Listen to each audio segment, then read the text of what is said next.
Also, oh yes, I speculated about whether Condoleezza Rice or anybody here had spoken with Prime Minister Maliki, and the answer is no. The people on the ground, Ambassador Khalilzad and General Casey, have spoken with him. And with that, we begin. Terry. There's some criticism that the president's remarks today are merely intended to energize conservative supporters, since there's little likelihood that this is going to pass in the Senate. What's your response? Well, the response is the president, again, and we went through this last week, this is driven in many ways by the legislative calendar. The president is making his views known.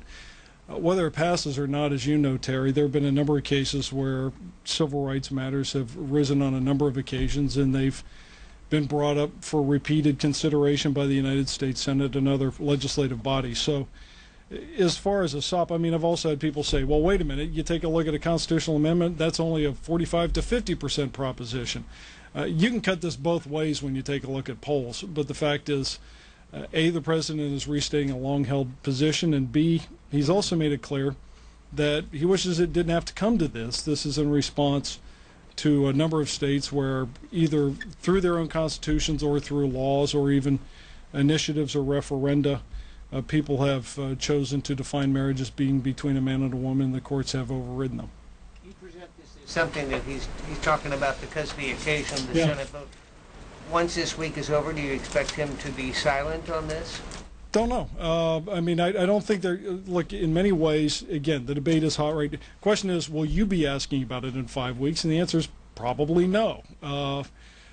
Quite often, a president will make statements, and we went through this ripeness criterion the other day, when it is, in fact, in the public eye and there is action that may be imminent or pending, and that is the time one would expect a president to speak out on them. You mentioned civil rights. Are you comparing this to various civil rights measures which have come to the Congress over the years? Well, is a civil right?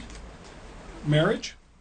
It actually, what we're really talking about here is an attempt to try to maintain the traditional meaning of an institution that has maintained one meaning for a period of centuries. And furthermore, civil rights? No, I'm just saying that I think, well, I don't know. How do you define civil rights? Not up to me, up to you. Okay, well, no, it's your question, so I need to get a more precise definition.